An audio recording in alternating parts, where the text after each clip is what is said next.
जल के भीतर ले जाता है। आज 1000 वर्ष बीतने के बाद हाथी को लगा कि अब मैं मेरी सहायता नहीं कर सकता। क्यों? पहली बात, हाथी कहां का जंतु है जी? हाथी कहां रहता है? जल में, वो जंगल में, जमीन पे। तो जब जमीन का जंतु जल में जाएगा तो उसकी ताकत आधी हो जाएगी कि नहीं होगी? और ये मगरमच्छ कहां रहता है? पानी में, तो इसकी ताकत तो ज्यों की ज्यों है। और इधर 1000 वर्षों से इस मगरमच्छ ने हाथी के पैरों में दाढ़ी गड़ाकर हाथी का कई गुना खून पी लिया। तो बताओ हाथी कमजोर हो गया कि नहीं हुआ? और यहां इस मगरमच्छ ने कई दिनों से हाथी का खून पी रहा, तो बताओ मगरमच्छ और ताकतवर हो गया कि नहीं हो गया? और महाराज आज हाथी को लगा कि अब मैं मेरी सहायता नहीं कर सकता। हाथी ने सोचा कि अब मैं करूं तो क्या करूं? अरे मैं किसको सहायता के लिए बुलाऊं? मेरे पुत्र छोड़ के चले गए, पत्नियां छोड़ के चली गई, तो अब मैं किससे सहायता मांगूं? अब मेरे में भी सामर्थ्य नहीं, मेरे में भी ताकत नहीं कि मैं मेरी खुद की रक्षा कर सकूं। तब हाथी को एक ही बात याद आई कि अरे अब अगर मुझे कोई बचा सकता है तो कौन? सुनीरी मैंने निर्बल के बलराम। मैंने सुना है कि अब केवल भगवान ही मेरी सहायता कर सकते हैं। और महाराज आज मगरमच्छ बड़ी तन्मयता से ठाकुर जी को याद कर,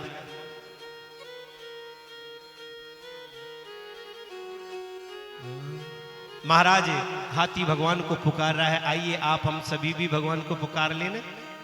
अरे आप हम सब भी तो हाथी ही है। हाँ महाराज, आप हम सब हाथी हैं। उस हाथी का पैर उस मगरमच्छ ने पकड़ा और आप हम सभी हाथियों का पैर माया ने पकड़ रखा है। चलो घर में माया ने पकड़ रखा होगा, लेकिन यहां तो कई हाथियों का पैर नींद ने पकड़ रखा है। हाँ तो महाराज बड़े प्रेम से ताली बजा के, जो गा सकते वो गाएं, नहीं गा सकते तो ताली जरूर बजाए, और जिनका मन हो नाचने का वो जरूर नाचे। निर्बल के प्राण पुकार रहे, जगदीश हरे जगदीश हरे। निर्बल के प्राण पुकार रहे, जगदीश हरे जगदीश हरे। निर्बल के प्राण पुकार रहे, ओ जगदीश हरे जगदीश हरे।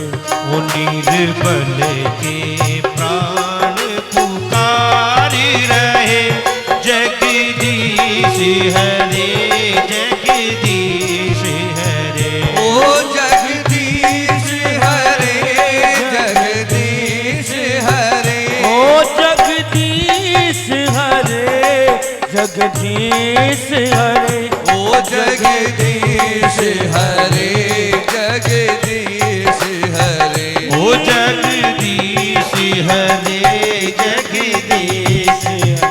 ओ निर्बल के प्राण पुकार रहे, जगदीश हरे जगदीश हरे।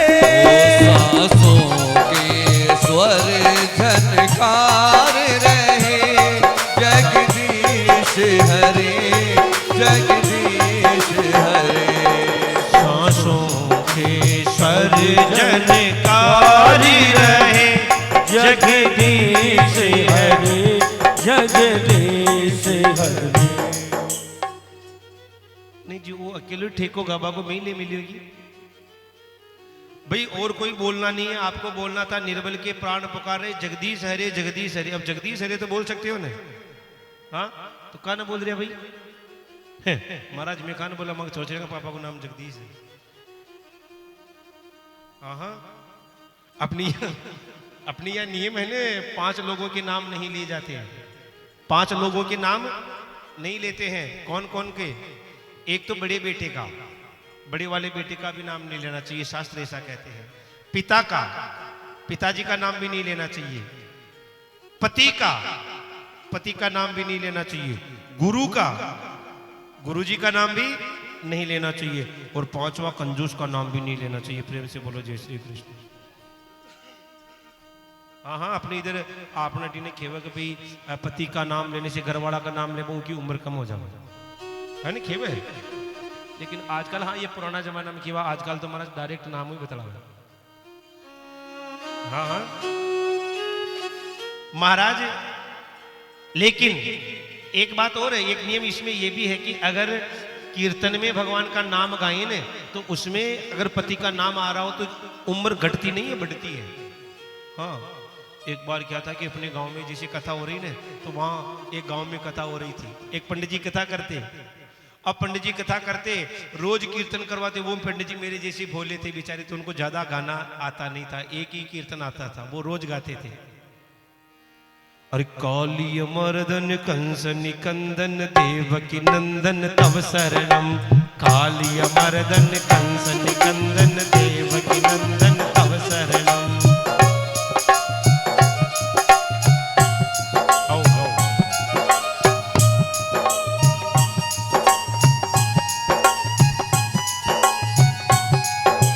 कालिय मर्दन कंस निकंदन देवकी नंदन तव शरणम, कालिय मर्दन कंस निकंदन देवकी नंदन तव शरणम। पंडित जी ये कीर्तन करवाते, कालिय मर्दन कंस निकंदन देवकी नंदन तव शरणम।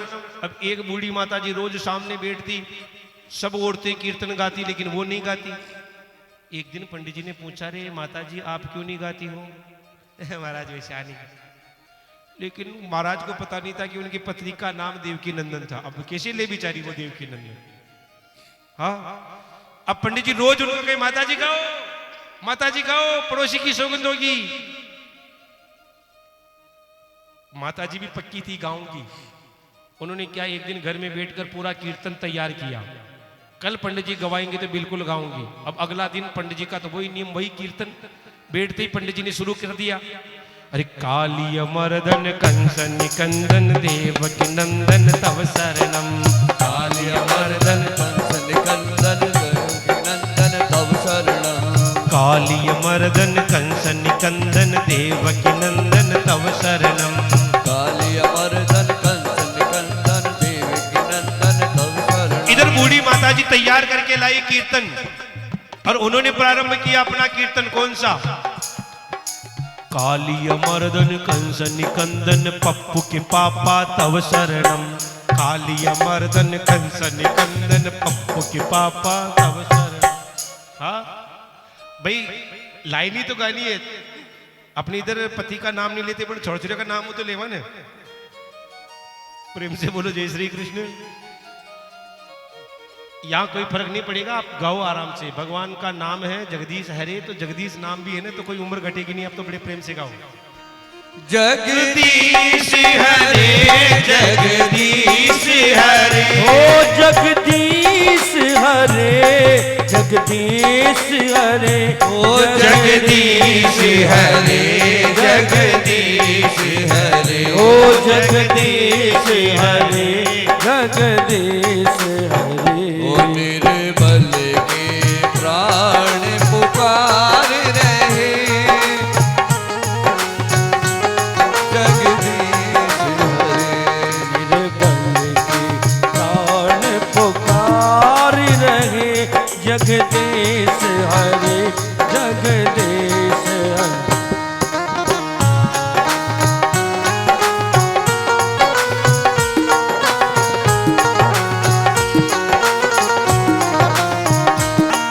आकाश हिमालय सागर में, आकाश हिमालय सागर में, ओ पृथ्वी पाताल चराचर में, ओ पृथ्वी पाताल चराचर में, ये सद मधुर गुंजारी रहे, ये सद सदा गुंजारी रहे। जगदीश हरे जगदीश हरे, ओ जगदीश हरे जगदीश हरे, निर्बल की प्राण पुकार रहे, निर्बल के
मुझको घेरा है। ओ बस एक सहारा तेरा है, बस एक सहारा तेरा है। ओ जगदीश हरे जगदीश हरे, ओ जगदीश हरे जगदीश हरे। ओ निर्बल के प्राण पुकार रहे, जगदीश हरे जगदीश हरे, ओ जगदीश हरे जगदीश हरे, ओ जगदीश हरे जगदीश हरे। ओ निर्बल के प्राण पुकारी रहे जगदीश हरे।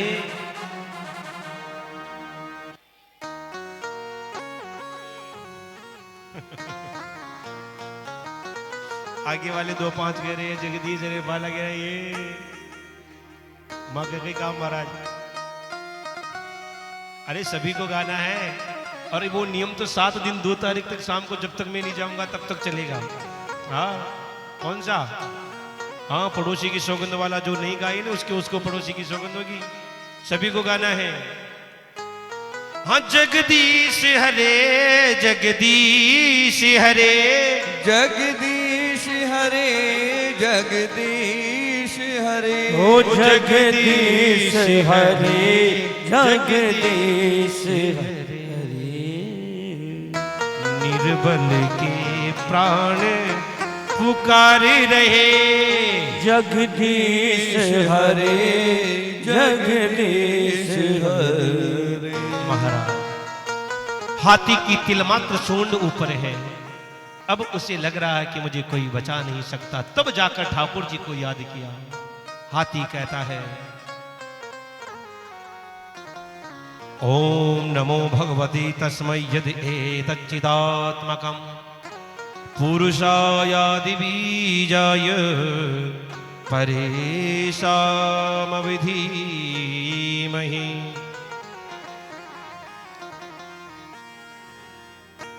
हाथी भगवान को बड़ी तन्मयता में याद कर रहा है। हाथी स्तुति गा रहा है, कहता है ये जो स्तुति है ना भागवत में जो स्तुति, इसका नाम है गजेंद्र मोक्ष। क्या नाम है? गजेंद्र मोक्ष। बड़ी प्यारी स्तुति है। गजेंद्र कहता है कि नमो नमस्ते खिल कारणाय निष्कारणाय अद्भुत कारणाय सर्वागमनाय महार्णवाय नमोपवर्गाय परायणाय। और महाराज हाथी बड़ी तन्मयता में पुकार रहा है। इधर भगवान ने मन में विचार किया, क्योंकि देखिए जी ध्यान देके सुनना, यहां बड़ी सुंदर बात यह है कि हाथी भगवान को पुकार तो रहा है लेकिन किसी देवता का नाम नहीं ले रहा। ये नहीं कह रहा कि नारायण बचाने आओ, कि शिव जी बचाने आओ, कि ब्रह्मा जी आओ, कि जगदम्बा आओ, ना, केवल स्तुति गा रहा है। यहां ब्रह्मा जी महाराज अपने हंस पर आरूढ़ हैं, मन में विचार करते कि ये एक बार मेरा नाम तो ले ले, बस मैं चला जाऊं। इधर भगवान भोलेनाथ हाथ में त्रिशूल लेकर नंदी पर चढ़ के सवार हैं। विचार कर कहते हैं कि अरे ये हाथी एक बार नाम तो ले ले, और ओम नमः शिवाय नहीं कह सकता तो बोल बम ही कह दे। लेकिन हाथी तो उनका भी नाम नहीं ले रहा।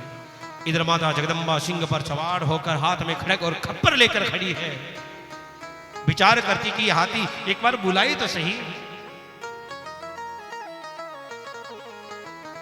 लेकिन हाथी किसी का नाम ले ही नहीं रहा है।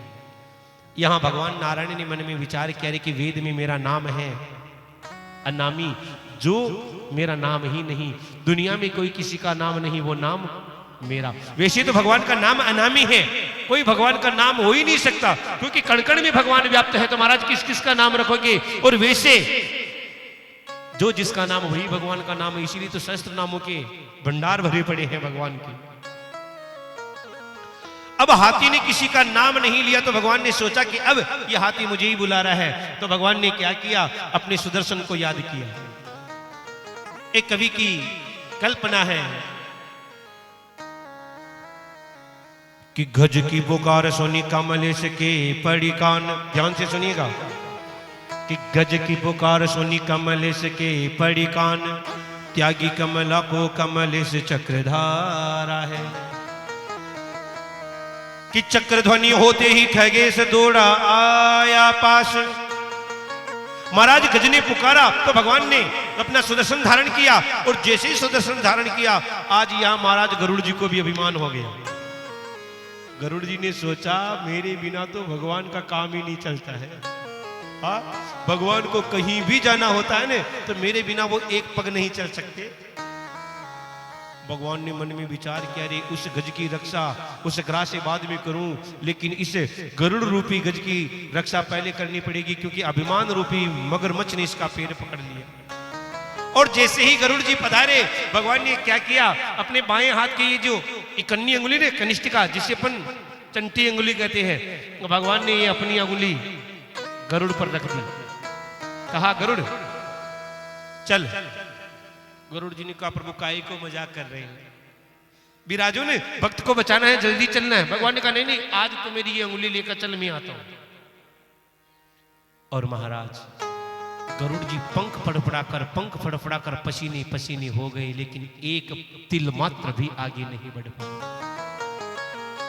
गरुड़ जी हाथ जोड़कर भगवान के सन्मुख खड़े हो गए। भगवान ने कहा, गरुड़ तेरी क्या विषाद जो तू मुझे लेकर चलता है। अरे मूर्ख, मैं खुद तुझे अपने पैरों में बांधकर, भगवान जब गरुड़ पर चढ़ते हैं ना, तो एक पैर में एक पैर से फंसाते हैं। भगवान कहते हैं मैं खुद तुझे अपने पैरों में बांध कर लेके चलता हूं, तो क्या मुझे लेकर जाएगा। गरुड़ जी का अभिमान दूर हुआ। अब कवि कहते हैं कि गज की पुकार सोनी कमलेश के बड़ी गान, त्यागी कमला को कमलेश चक्रधारा है। कि चक्र ध्वनि होते ही खगेश दौड़ा आया पास, तब तो प्रभु ने गुमा के चक्र मारा है। महाराज भगवान जब गरुड़ पर आरूढ़ होकर जब उस हाथी के सामने आ गए, तब हाथी ने क्या किया, अपनी सूंड में एक कमल का पुष्प तोड़ा, और कमल के पुष्प को तोड़कर भगवान की तरफ निवेदित किया, और कहता है कि शोन्त शीर्षबलेन गृहीत आर्तो, दृष्ट्वा गुरुतमती हरिखम उपात चक्रम, उक्षिप्य शाम्बुजकरम गिरिमाह कृच्छ्रा, नारायण खिल गुरु भगवान नमस्ते। अब जब हाथी को लग गया कि ठाकुर जी पधार गए सामने, तब हाथी ने एक कमल का पुष्प तोड़कर भगवान को निवेदन करके कहा, हे नारायण। कब कहा, जब ठाकुर जी नजर आ गए, भगवान नजर आ गए, तब कहा नारायण। अब महाराज भगवान को हाथी दिख रहा था क्या? हाँ, नहीं दिख रहा था ना। हाथी की केवल तिल मात्र सूंड बाहर थी, तो भगवान ने क्या किया, हाथी की सूंड को पकड़ा और बाहर निकाला। अब हाथी का पैर किसने पकड़ रखा था? मगरमच्छ ने। और महाराज मगरमच्छ भी उनके साथ ही। भगवान ने क्या किया कि जैसे ही कि गज की पुकार सोनी कमले से के पड़ी गान, त्यागी कमला को कमले से चक्रधारा है। चक्र ध्वनि होते ही खगेश दौड़ा आया पास, तब तो प्रभु ने घुमा के चक्र मारा है। कि चक्र लगते ही जलेश हो गया विष्णु रूप, तब तो प्रभु ने गज को भी तारा है। पर न्याय न समझ में आया नाथ, गज को तारा है या ग्राह को वारा है। महाराज भगवान ने जैसे ही हाथी की सूंड को पकड़ के बाहर निकाला, हाथी के साथ मगरमच्छ भी निकल गया। और भगवान ने क्या किया, सबसे पहले किसका उद्धार किया? मगरमच्छ का। सबसे पहले मगरमच्छ का उद्धार किया, फिर हाथी की भी सर को धड़ से अलग किया, हाथी का भी उद्धार किया। तो वहां खड़े हुए संत लोगों ने कह दिया, महाराज ये क्या किया? भगवान ने कहा क्यों? संतों ने कहा, महाराज एक बात बताओ, आपको बुलाया किसने? भगवान ने कहा हाथी ने। तो बताओ हाथी का उद्धार करना चाहिए कि मगरमच्छ का उद्धार करना चाहिए? भगवान ने कहा भाई वो बात तो ठीक है, लेकिन मेरी एक आदत है, मुझे दासानुदास ज्यादा प्रिय है। क्या प्रिय है? दासानुदास समझते दासानुदास का मतलब? नहीं समझते, चलो अपनी भाषा में समझाओ। दासानुदास का मतलब मेरे भगत का भगत। और आपने राजस्थानी में केवल भाई मूड बच्चे ब्याज प्यारो और बेटा बच्चे वो तो प्यारो, तो हो गए ना दासानुदास। भगवान का जो भगत उसका भगत भगवान का दासानुदास हो गया। भगवान कहते भैया इसलिए मैंने इस मगरमच्छ का उद्धार कर दिया। संतों ने कहा महाराज ये कोई आपके भगत का भगत थोड़ी था, चेला थोड़ी था, ये तो दुश्मन था। भगवान ने कहा भैया मुझे तो भगत ही नजर आया इसलिए उद्धार किया। भगवान ने कहा एक बात बताओ, जो भगत होता है, चेला जो होता है, बताओ अपने गुरुजी का पैर पकड़ता है कि गला पकड़ता है? भाई जैसे जो कोई चेला है वो चेला अपने गुरुजी का पैर पकड़ेगा कि गला पकड़ेगा? पैर पकड़ेगा। बताओ इस मगरमच्छ ने हाथी का क्या पकड़ रखा था? हो गया ना दासानुदास? प्रेम से बोलो। और एक बात बताऊं, भगवान इस हाथी को बचाने के लिए कितने जल्दी दौड़कर आए? कितना टाइम लगा भगवान को आने में? हाँ, संत लोग कहते हैं महाराज भगवान को आधे क्षण से भी कम समय लगा। भगवान जैसे ही हाथी को बचाने के लिए चलने लगे तो यहां माता लक्ष्मी ने हाथ पकड़ लिया। माताओं की आदत होती ना, पति लोग कहीं जाते तो पूछते खटे जा रहा, हाँ कहां जा रहा, कि देख पाचा आओ, तो पहले इनको बता के जाओ। महाराज माता लक्ष्मी ने भगवान का हाथ पकड़ लिया। लिखा है कि कर पकड़ कमला कयो कहां चले ब्रजराज। माता लक्ष्मी ने भगवान का हाथ पकड़ लिया, कहा प्रभु किधर चले? भगवान ने हाथ छुड़ाया और कहा हाथी। क्या कहा भगवान ने? कि कर पकड़ कमला कयो कहां चले ब्रजराज। हाथों कमला ने सुनो और थी सुन ली गजराज। भगवान ने कहा हाथी तो हाथों बोला वैकुंठ में और थी बोले जितने में पहुंच गए। उस मगर हाथी के पास बताओ कितना समय लगा? हाथी बोलने में कितना समय लगता है? महाराज कहते हैं कि वहां आज भगवान शंकर को भी थोड़ी मजाक सूझ गई। और क्या मजाक सूझी? तो भगवान, ये एक कवि की कल्पना, ऐसा भागवत जी में नहीं लिखा है, आप मत कहना महाराज या खड़ेक लिखेली, एक संत की भावना है, वो मैं आपको निवेदन कर रहा हूं। क्या लिखा है? भगवान भोलेनाथ भगवान नारायण से कहते प्रभु अच्छा आप मुझे हर बार भंगेड़ी भंगेड़ी कहते हो कि भांग के नशे में पता नहीं रहता, भांग के नशे में पता नहीं रहता, आप आज आपने कौन सी भांग खाई है? भगवान ने कहा क्यों? तो शिव जी कह रहे हैं कि आप भंगेरी कहे मुझको पर आपको कैसी भंग चढ़ी है। अरे होश हवास नहीं तुमको ये कैसी रंग चढ़ी है। कि आप भंगेरी कहे मुझको पर आपको कैसी भंग चढ़ी है। होश हवास नहीं तुमको ये कैसी रंग चढ़ी है। आगे कहते हैं क्या कि दौड़ के आए ऐसे नाथ जिसे पाप दादों पर विपत्ति पड़ी है। अरे होश हवास नहीं तुमको कांधे पर साड़ी भाभी की पड़ी है। नहीं आया समझ में?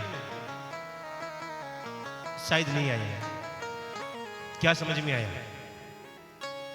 भगवान शंकर कहते हैं कि आप हर बार मुझे भंगेड़ी कहते हो कि होश नहीं है आपको, आज कौन सी भांग चढ़ गई? दौड़कर तो ऐसे आ गए नंगे पांव जैसे बाप दादाओं पर आफत आ गई हो, और जरा भी होश नहीं है। भगवान अपने कंधे पर पीतांबर रखते थे ना, और आज महाराज हाथी ने जब पुकारा भगवान को, और भगवान कहीं पीतांबर नीचे रखा होगा, और महाराज उस समय हाथी ने पुकार लिया और भगवान जल्दबाजी में दौड़े, और इतने जल्दबाजी में दौड़े महाराज कि खुद के पीतांबर की जगह माता लक्ष्मी की साड़ी कोई कंधे पर डालकर आ गए। प्रेम से बोलो जय श्री कृष्ण। भगवान ने पीतांबर की तरफ देखा, शिव जी से कहा काय को पोल पट्टी खोल रहे हो, चुप रहो ने। शिव जी ने कहा नहीं रोज बजा लेते हो मेरा, आज मैं भी बजा लूंगा। प्रेम से बोलो, थोड़ा जोर से बोलो ने। थोड़ा और जोर से बोलो ना। महाराज राजर्षि परीक्षित ने पूछा, गुरुदेव ये हाथी कौन था और ये मगरमच्छ कौन था? इस हाथी को बचाने के लिए भगवान को क्यों आना पड़ा और मगरमच्छ को बचाने के लिए भगवान को क्यों आना पड़ा? ध्यान से सुनना। भगवान सुखदेव कहते हैं, राजन ये हाथी जो था, ये जो हाथी था ये महाराज देवताओं की सभा में एक हुहू नाम का गंधर्व था। क्या नाम था इसका? ये मगरमच्छ जो था ना, ये देवताओं की सभा का हुहू नाम का गंधर्व था मगरमच्छ। ये क्या करता महाराज? ये देवताओं की सभा में विदूषकता, मजाक करता था, हंसाता था। आपने कभी रामलीला देखी क्या? देखी? रामलीला में एक पात्र होता है, वैसे तो उसका नाम विदूषक ही होता है असली नाम तो, लेकिन लोग उसको जोकर जोकर कहते हैं। वो क्या करता है? वो हंसाता रहता है सबको। ये हुहू नाम का गंधर्व भी देवताओं की सभा में सबको हंसाता था।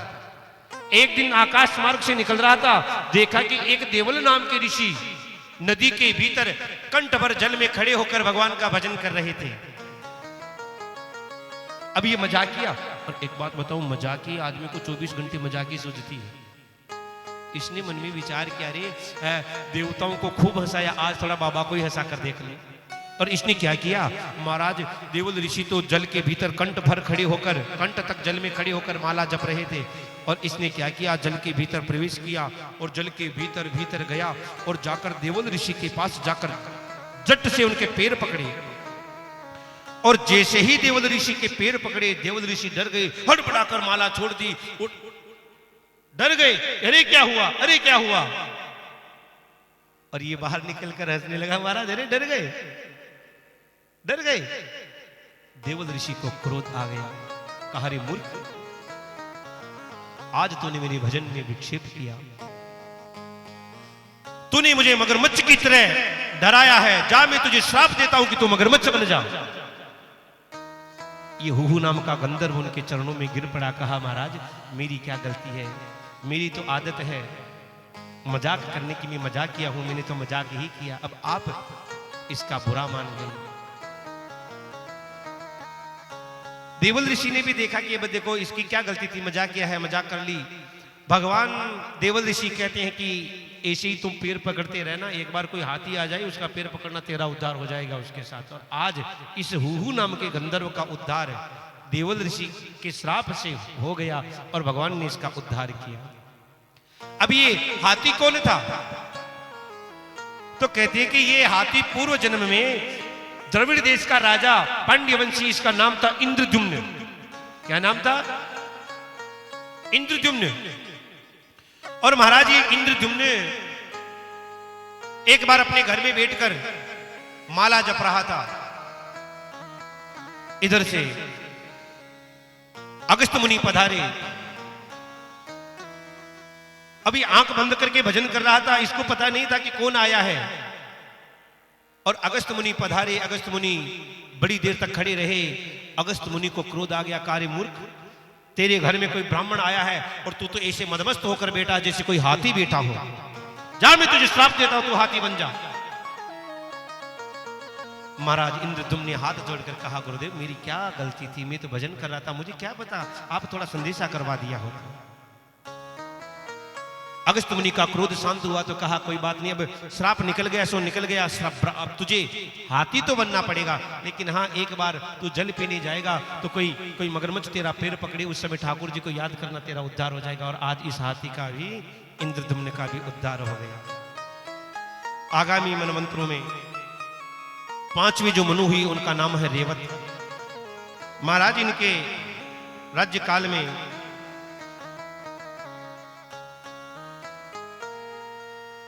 शुभ्र ऋषि की पत्नी विकुंठा के गर्भ से भगवान वैकुंठ ने अवतार धारण किया। छठे जो मनु है उनका नाम है चाक्षुष।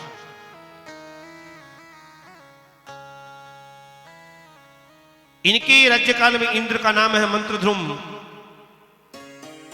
और महाराज वीराज की पत्नी सम्मुति के गर्भ से भगवान अजित ने अवतार धारण किया। और भगवान अजित ने ही एक बार कछुआ बनकर इस मंदराचल को अपनी पीठ पर धारण किया।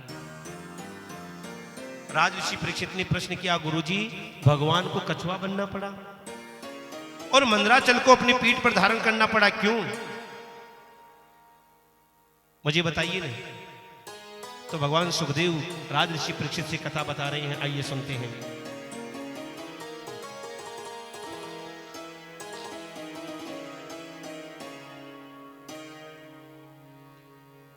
इस शरीर को कथा करते करते मैंने आपको शायद कल या परसों निवेदन किया, ये 18.5वां साल चल रहा है, लगभग 4 महीने बाद पूरे 19 साल हो जाएंगे। और एक मेरी सबसे बड़ी कमी है कि मुझे समय का ध्यान नहीं रहता है, क्योंकि मैं कभी हाथ में घड़ी बांधता भी नहीं। अब घड़ी है नहीं तो समय का ध्यान रहेगा कैसे? आने का तो ध्यान रखता हूं भाई, 11 की जगह 11:10 हो जाए, 5-7 मिनट ऊपर नीचे चलता है, लेकिन जाते समय का ध्यान नहीं रहता है। और सत्य बताऊं, या नहीं करेंगे आप पहले ही आंखें निकाल रहे हैं। लेकिन प्राय भगवान श्री कृष्ण के जन्म के दिन तो 2-2 घंटे कथा लेट हो जाती है। नहीं करेंगे, आज तो 10 मिनट भी लेट नहीं करूंगा। आप क्यों अभी आंखें निकाल रहे हो? कह रहा हूं मैं तो।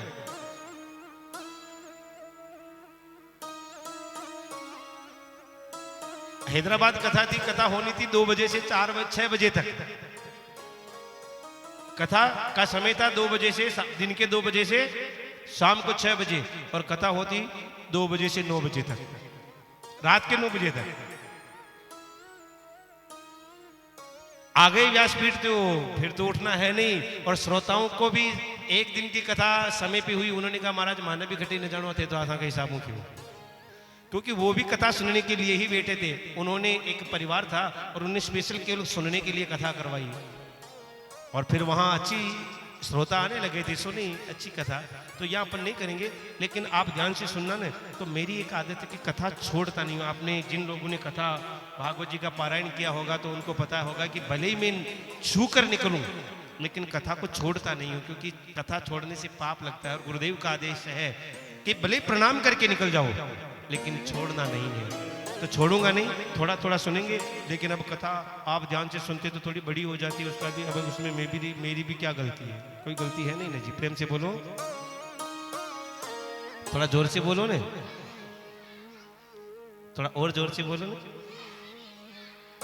महाराज राजऋषि परीक्षित ने पूछा कि भगवान को कछुआ क्यों बनना पड़ा? तो ध्यान देखिए, सुनिएगा सज्जनों, आपके काम की बात है। मेरी माताएं, आप भी विशेष ध्यान देके सुनना। जीवन में कभी भी भगवान के प्रसाद का अपमान नहीं करना चाहिए। क्या नहीं करना चाहिए? भगवान के प्रसाद का कभी भी अपमान नहीं करना चाहिए। अब प्रसाद किसे कहेंगे? जो खाने वाला है वही प्रसाद है क्या? हाँ, आपकी नजर में तो वही है, लेकिन नहीं, उसे प्रसाद नहीं। भगवान के जो चढ़ गया वो सब प्रसाद है। भगवान को तुलसी चढ़ाई, जल चढ़ाया, दूध चढ़ाया, यहां तक कि भगवान भोलेनाथ को बेलपत्र चढ़ाए, वो भी प्रसाद है। भगवान को माला चढ़ाई, वो माला भी प्रसाद है। अपन क्या करते हैं? कई बार होता है ऐसा, मंदिर जाते हैं, पुजारी जी भगवान की चढ़ी हुई माला दे देते हैं, और अपन क्या करते हैं? कई लोगों को तो मैंने देखा वो हाथ में गजरे की तरह पहन लेंगे या घर लाकर घर फेंक देंगे। ये भी प्रसाद, भगवान के प्रसाद का अपमान है। भगवान पे आपने जो भी चढ़ाया, बेलपत्र चढ़ाया कि फल चढ़ाया, फूल चढ़ाया, पुष्पमाला चढ़ाई, जो भी चढ़ाया, क्या करें कि सबसे पहले अगर आपने जैसे वो चढ़ाया है वो उतारना है, उतारेंगे तो सही, तो क्या करें कि उसको उतार के सबसे पहले तो अपने माथे चढ़ाओ, माथे लगाकर एक बार उसे सूंघ लो। अब जैसे प्रसाद है, खाने की चीज को तो खा जाएंगे, लेकिन फूल माला को तो खा नहीं सकते ना। तो क्या करें? माथे लगाओ, सूंघ लो, ताकि ये अपना झूठा हो जाए। अपने सूंघने के कारण अपना झूठा हो गया। और फिर भी तो पैरों में तो नहीं डालना चाहिए, कहीं ऐसी जगह बड़ा कर दो जो पैरों में न आए।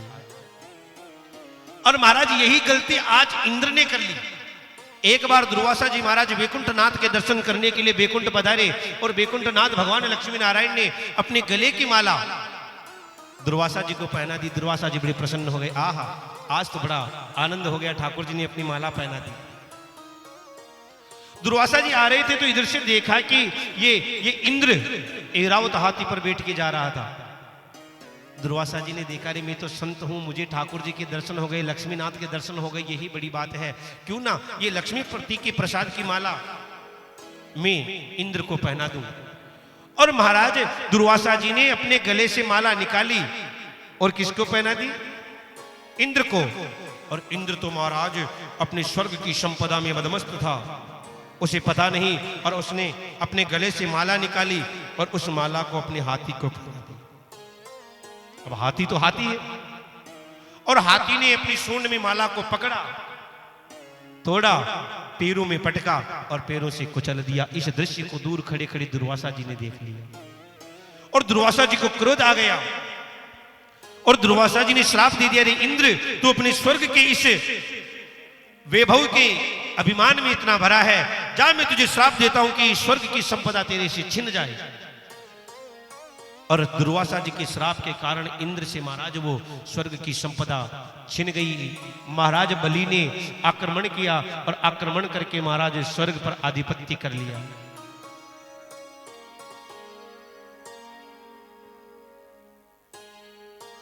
यहां देवता लोग पर्वतों की कंदराओं में छिपे फिरे हैं, भगवान से प्रार्थना की, प्रभु सहायता करो। भगवान ने कहा, भैया अब मैं क्या सहायता करूं, बिना मेहनत की तुम्हें किसी को देता नहीं हूं। हाँ, लोग भाग्य पे जो भरोसा रखते हैं वो तो आलसी हैं। बाबा तुलसी ने कहा ना, देव देव आलसी पुकारा, सुंदरकांड में कहा है ना। महाराज जो भाग्य पे भरोसा रखते हैं वो तो आलसी हैं, मेहनत करनी पड़ती है, भाग्य में भी वही मिलेगा जब आप मेहनत करोगे। हाँ,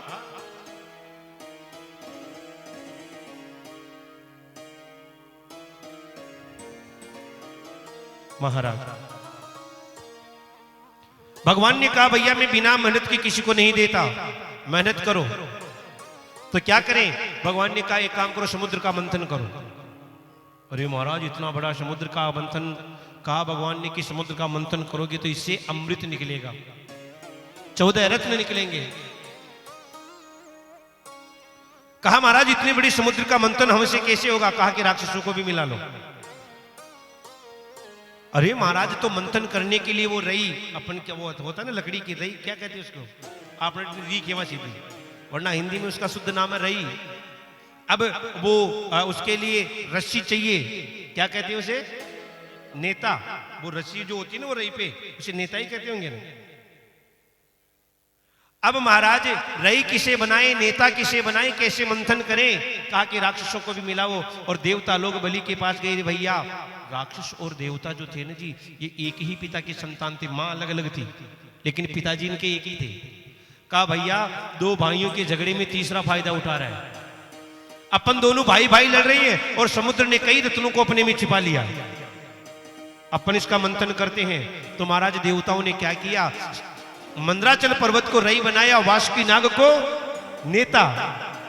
पहले कहा कि हम मुंह की तरफ रहेंगे, देवता है ने, और राक्षसों ने कहा कि अभी तो स्वर्ग पर राज हमारा है तो हम रहेंगे, अच्छा तुम ही रह लो।